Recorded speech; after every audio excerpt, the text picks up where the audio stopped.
Hello, I am Unstoppable Tracy. Welcome to Unstoppable You on TDC, the Disability Channel on Roku. Today I am over the moon, feeling resilient because I have Resilient Mike with me. Let me introduce Michael H Ballard. I like to say Michael Handsome Ballard, that's what the H is for, but most people say Michael Humorous Ballard. But it's because there's so many Michael Ballards, but there is only one Michael H Ballard. Welcome. Good to be here. Oh, it's so fun to have you. It's great to be here. Thank you. Aw. Thanks for the invite. Are you kidding? As soon as I found out that you were Resiliency for Life, and it was an immediate synergy, you and I. It was fabulous. It's like I've known her for a long time, but of course she's not that old. I've just known her a long time. That's right. Is Long that time safe? this year. Yeah, Maybe, this year. Yeah, yes. yeah. Oh, but there's only been a few days in this particular year. Well, we've known each other at least 9 days then. At least. I heard rumors of your... Unstoppableness? Yes. I like how he... Last year. Yes, yeah, about that. Yeah. I even saw pictures and proof. 20 countries. Wow. Oh, now see, it's my job to make him look fabulous, and he's busy bragging about my 20 countries. I wouldn't say bragging, it's a fact. Yeah, 20 countries. No extrapolation there, it's the facts, Jack. Well, he's got some impressive facts, Mr. Resilient Michael. Thank you. Well, I think that resiliency is a topic we need to share because it's not something everybody's aware of that they have the choice of. Yes. And it's not something everybody's comfortable with. No. And the one phrase I can give your viewers, yes, or for some people who are not watching but they're just listening, yes, your listeners, is that along the path with my concussion and 2 chronic illnesses and several battles with cancer and a failed surgery. 1 or 2 things. Just a few and some other things, but you know, less big than that. The paper cuts. Yeah. How'd you know? I didn't write about that. Is that resiliency is a choice, it's a process, it's a beliefs and values system, and yet some very important people in our lives sometimes don't know that, and they will do their best to, with good intention, inflict on us. Yeah. Oh, Tracy. Oh, poor you. In a small way. I have a toe joint that went away. It didn't stop working last year. Oh, that's missing toe. Well, no, the toe's still there. The joint just doesn't want to work anymore. Oh, so just the joint. In my family, we joke about things when they don't work right. So I'm at a family function with my mother and I say, Ma, any warranty in this body? Yeah. She said, dear, that only lasted 12 months. It's way past, 60 years past warranty. Brats. And my brother, you're nowhere near 60. Don't tell. And I tease my brothers, Mom, any spare parts? Ask your brothers. And my brothers are like, stay away. So resiliency is a belief system, and in my family, we make fun of what scares us, what concerns us, what hurts us. Yes. Because it gives you a sense of control back, a sense of ownership back. So it's the, do you have the problem or does the problem own you? Yes. And so when I went to see my family doctor about my very so toe joint, he was a little workup and he touched the joint and he went, yeah, that's I can feel it. I want you to make an appointment with a chiropodist, a foot expert. Fancy. Okay. I wouldn't know that word. Either would I. the toe foot guy, I know, that's my explanation. He went to school all those years. I can't remember what his official title is. I make the appointment, or I try to make the appointment, leave 2 messages, doesn't return the calls. Who knows? I make an appointment with somebody else. I go, I see, he does the workup. Now I have diabetes, so toes, feet, skin are important to pay attention to more than regular. Huge. Most of my amputee friends are from diabetes. I'm proud to say that he said I had stunning skin, good toenails, lovely, and excellent hairy toes. Wow. Hairy? Can you put that on a resume? I don't know. I'm not a big fan of hairy. I think it's a whole foot thing. Yes, well, yours are permanently cute your way because they're uniquely yours. It's an advantage I have. Yes, and think of what you save on shoes. So I went to see, I made another appointment. Yes. The phooey on the guy that said you're just too old. Oh. That was what the second foot expert said. Well, I'm 42, I have foot issues too. It's your age, there's nothing you can do about it. You can live with it. I was like, no, it hurts so much I can't walk some days. Yeah. I'm not going to go around with canes if I don't need them because that's a mobility issue, it's a safety issue. I'm not going to do a trip and fall because I didn't get enough answers. Yeah. So I respectfully wrote off the 42-year-old silly man. Silly man. Who says there's nothing you can do. Oh. So soon as you hear that, what happens? I went home. I said, thank you very much. Goodbye. Thinking I'm never going to see you again. Yeah. But it's at a clinic setting. So when I went back to see one of the other experts, I said, and by the way, Remember the foot issue, why I exercise less except swim? Yeah. Here's what your on-team expert said. So would you give him a little, Oh. cause a small bruise? I don't want him professionally fired or kicked out or anything else. No. I want him to get a little bruise that lasts for a week or two. Just a can-do bruise. Yeah. Yeah. So say, hey, Michael, there's nothing I can do, but let's find alternatives. But I was just a processed number that day. So I went to a pain clinic. Cost me money, had to save up a few shekels, but I now have an insert in the bottom of my shoe that pushes up when the joint has gone out, Okay. pushes it into place. Ah. And I can't tap dance, then again I couldn't before anyways, Yes. but I can still get around. Right. And I can exercise and have perfect balance. And I can walk up 3 and 4 flights of stairs and down 3 or 4 flights for just a little muscle strength and have no pain, And have not no even pain. discomfort. It just says hello. So I go hello back. Thanks for the memories, but for 40 more years we're going to do this. Yes. No more pain, just discomfort. So how many of you out there listening have been through this journey of, told you have to just accept, and you carry on and on with thousands of appointments to follow up on to be able to get where you get? And it turns out an answer was a fairly simple solution. And not for everybody are they able to run and up and down stairs with that solution, but that idea of being persistent. And so let's come back to resiliency for life. Yes. So that's a toe. But now you impact thousands with resiliency for life. Yes, because resiliency is a belief system. I have to believe that I can have a higher quality experience than I am currently when I'm faced with an obstacle. So another doctor with good intention told me when I had my bowel disease diagnosis that there's nothing you can do. And I went, oh. I've heard that before. In my family, you're not allowed to do that. Yeah. You can visit the land of there's nothing you can do because you get overwhelmed because the issue is overwhelming. Yeah. But you can't live there because then you get depressed, you get sad, you get angry, So visiting for an hour a week. But then it was like, oh, no internet. I'm that old at 17. Bus, York University, Research Library.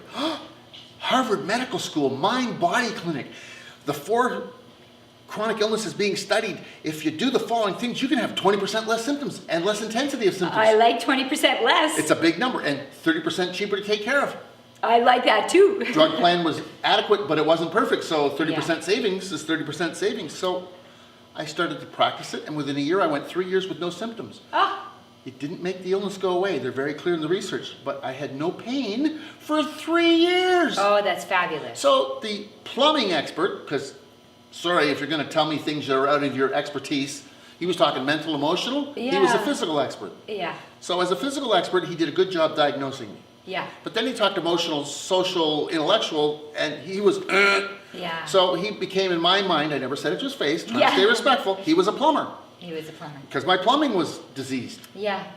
But it's not a flaw. No. It's just at 17, it was my biggest challenge in my health. Yes. Disappointing. Yes. And boy, when you have a bowel disease, you know where every washroom is. I bet. Wherever you go. Yeah. Because every 20 minutes or so, you might have to go urgently, or some days you might go for 3 hours and not have to go. And I've hung out with him in preparation for this, and I hadn't seen you run the loo once. No. So you've got something under control Yeah. that led you to a website of Resiliency for Life. Yes, and so when you manage your resiliency, first of all, you have to be aware of it.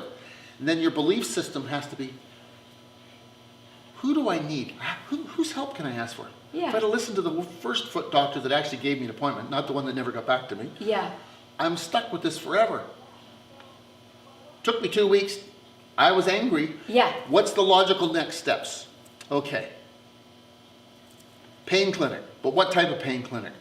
Oh, this pain clinic's got more than one type of expert on staff. I don't want a pain clinic where they're all just Western medicine family doctors now specializing in pain. Yeah. Not a character flaw. Oh, this pain clinic's got 3 experts on staff, 3 different degrees, 3 different backgrounds. Oh, and at least 2 of them sit in on every appointment? I'm in. Way better. And of course, their attitude was, what do you want us to do? I said, I want you to re-diagnose, because I've been told by my family doctor, and then the sonogram and the x-ray, but I want your opinion. Yeah. And I'm hoping to manage the pain so I get my mobility back fully, Yeah. or at least to the point where I'm safe. Yeah. I don't have to sleep with my running shoes on anymore, because when I wear the insert all day, it puts the joint in place, and I go to bed, and once a month now it may be out of joint when I get up in the morning. Right. I can live with once a month, Yes. because then it's only uncomfortable.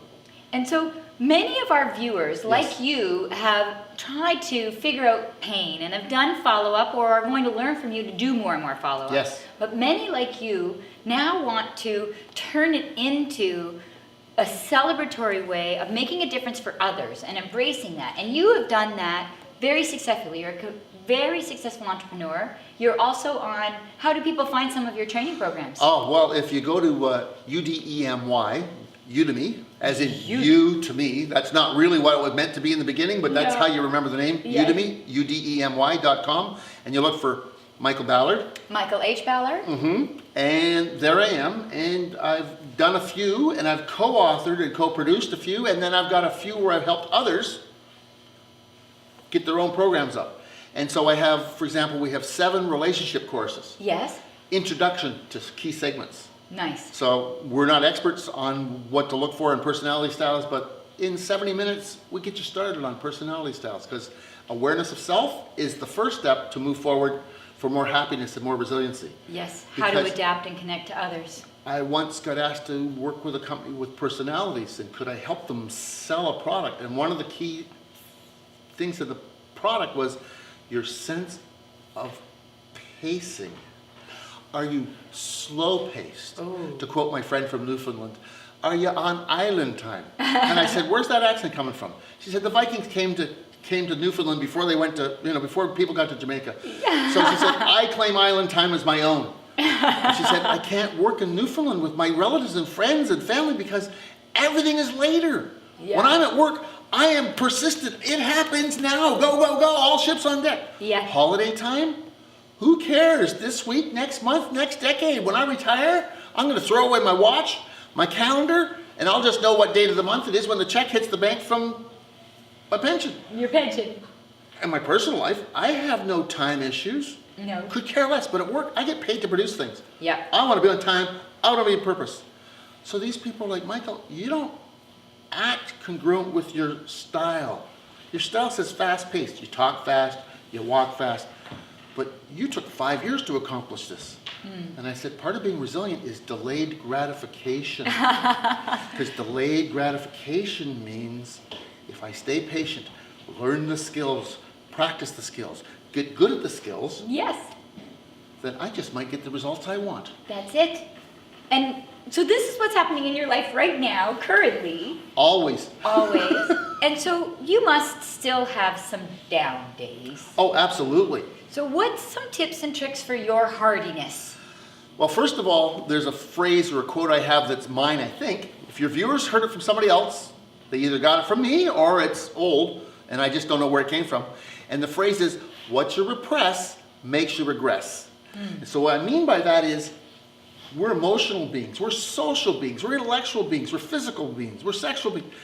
What are you hiding? What are you pushing down? What are you not dealing with? So I believe we all deserve a good cry on occasion. Yeah. I can't tell you what your agenda for crying should be. When I was fighting cancer, I decided it should be daily. Okay. But I got tired of crying real fast after a few days of sobbing for half an hour because it's exhausting. It's also exhausting. And if you're going to fight for your life, in my case, you've got to get some things accomplished. Yes. So what you repress makes you regress. So what scares you? Well, in my case, it was cancer and I could die, so that scares me. But oh wait, That's scary. my doctor, after 9 years of school, went off to Europe and took an extra 6 months of schooling to learn advanced surgical techniques so that people like me get the best care in the world. Fabulous. Wow, on my team, One. really well-trained surgeon above and Yeah. beyond North American standards, which living in North America is pretty remarkable. Yeah. 2, a loving family to support me. Wow, home runs. Oh, being the extrovert that I am. He's shrinking violet. Oh, it's terrible. I had phoned and written 190 plus people in the workplace saying, I want no sympathy, I want no empathy.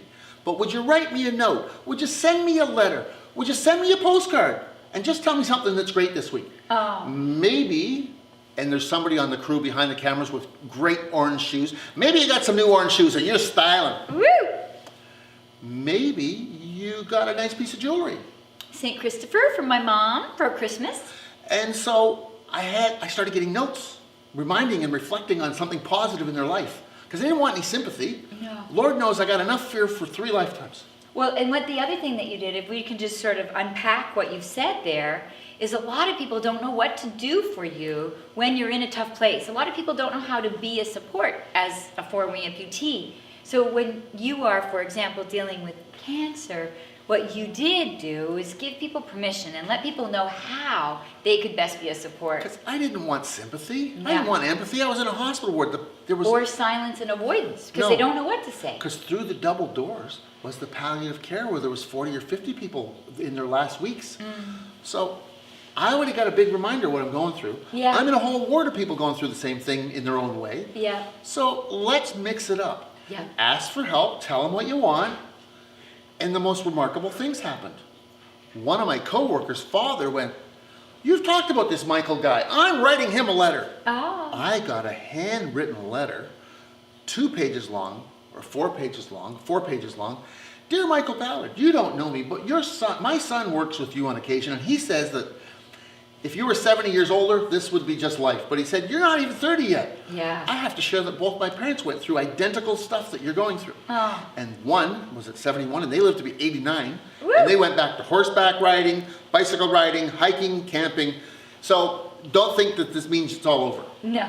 And the other one, they had it at 76, and they made it to 85. Same thing. They got back out there, and they were busy, active, and as they put it, just a few more scars. Fabulous success story. So by reaching out and sharing what I was looking for, Yeah. I got back so much that the hospital were like, "Should we know you? Are you on television sometimes? Are you a radio host? Are you hiding out? Are you from another country?" Because of all this mail that you'd actually asked I have for. 400 pieces in a real quick order of time. Wow. So it's really important to ask for help and then tell people what you could use. Yes. Just like you have to politely tell people what you don't want. One of my neighbors had guests that visited, and their intent was to uplift, Yep. but they would sit on the bed and bounce up and down because they were, and this is a person with extreme surgeries. Yep. Every bounce on the bed cost them pain, Yeah. wore them out. So they would have these 12-minute visits. Their family relatives would leave and they go, "Oh, they mean well, they're just killing me here. It hurts so Ooh. much." And I said, Wow. "Well, tell them. I can't, I'll hurt their feelings." Yeah. No, you're the one fighting for your life. You Yeah. set the boundaries, you set the expectations. Yeah. Want to see you, just don't sit in my bed because the movement hurts. Yes. And I'm like, oh, it took them 5 weeks to get up the courage to say it. I bet. That's a hard thing to tell family that are just busy loving you. Yep, but But they didn't communicate the best way to love them. no, What because works for they them. were concerned that they wouldn't visit or, and it was like, you got to tell them. Yeah. Yeah. So it's Excellent. important. Boundaries, expectations are big in being resilient. So where is Resiliency for Life going after today? Ah. What's the future goals for you? Well, we have almost finished developing a program for all ages Excellent. on mental health and situational skills. Okay. So depression's important to acknowledge and get treatment. Schizophrenia, personality disorders, those are all important things that some of us have that we deserve to get care for. Okay. Situational mental health I describe as what do you need when you, what skills do you need when you have cancer? What if you discover you've suddenly started to get panic attacks and anxiety attacks? What do? This course doesn't replace medical care, mental health care. It gets you started so that a 4-year-old can say to a 87-year-old grandma, Yeah. "Grandma, are you having a special moment or day?" No judgment. "Grandma, let's do some special things together and practice some skills to lower the stress, and then through open communications with no judgment, get the care you need." Yeah. So we've worked with people with agoraphobia and anxiety attacks. We've worked with people who have been on the wrong end of violence or witness violence. And it's pretty powerful when you give people language with got no attachments to nastiness or negativity. Yes. How they open up and share. A 5-year-old who goes, "I'm feeling really loud and fast today." Yeah. And what that really means is, I'm angry and I'm anxious that a relative beat up another relative right in front of me. And Yeah. could have killed them. And the ambulance came and police took one of them away in handcuffs, and I never get to see them but for an hour a week because that relative was so violent. Oh. So helping them be calm so they don't get kicked out of school, so their life goes on outside of the family drama. 'Cause you don't want to get kicked out of school at 5. No. Life can go the wrong way. So are these things that you do in live courses or online? Or? Live courses, online. I got to work with the government of Singapore because I have a common language approach to resiliency. I don't talk about all the big words. I don't pontificate splendiferously because I'm not an expert. I'm a tour guide. Yes. I help people understand they have options to be resilient. There's skills to learn. There's belief systems to examine. Yeah. So I think it's really important that people know they have these choices. It took me 7 years to get through 4 years of school, but persistence, because being of a certain age, don't spell, don't pass. Well, me and endoplasmic reticulum for biology Yeah, that's a hard word to spell. still is. Yes. But the subject matter was important and I learned it. I just couldn't pass it because Yes. I couldn't spell it. Yes. So people can learn a lot and move themselves forward. And so we did a big course for IBM, Yes. for staff and spouses Okay. in video, and conferences, workshops, training, coaching. It's exciting to help people get a new perspective to be more resilient Yes. as you do your way. Yes, I do my way. And wherever Michael goes, even in an elevator, he's busy. I like to call it flirting, but I think it's an official communication technique. As before on camera with the 3-year-olds In the hall, in the hall. coming here today. They were playing with a soccer ball, and the look on their face when I said, I'm so old, we didn't have soccer balls in Canada for kids your age because they weren't in Canada. Were you pulling their leg? No, I'm serious. I Yeah. didn't see a soccer ball or see anything of a soccer till grade 6. Holy cow. I am that old, Tracy. I'm No. not in my 40s like you. Yeah. Aw. But if you're gonna, be nice and stretch it, just stretch it right down to 20s or 30s. 29? Yeah, Okay. that works. That works. Oh my gosh. It So was thank very you. fun. So if people want to reach out and ask you a question about today or Yes. find out about your services, where do they find you? You can find me on Twitter at Resilient Michael, one word, no L. You can find me on Facebook at Michael H Ballard for the business page. You can find me, we got a group and a page in Facebook on Resiliency for Life, all one word.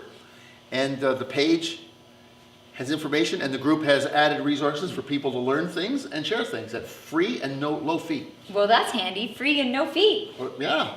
Michael, it is always fun to be with you. I've learned so many things about you I had no idea about.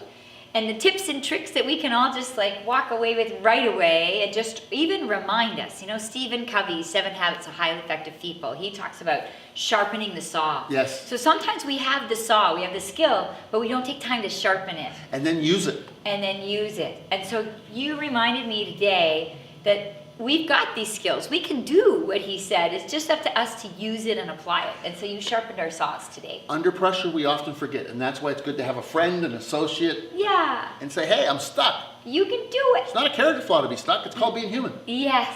You can. You can. If I can, I know you can. If I can, you can. No excuses. Thank you for joining us on Unstoppable You with Unstoppable Tracy, Michael H Ballard on the Disability Channel, TDC. Bye, everyone.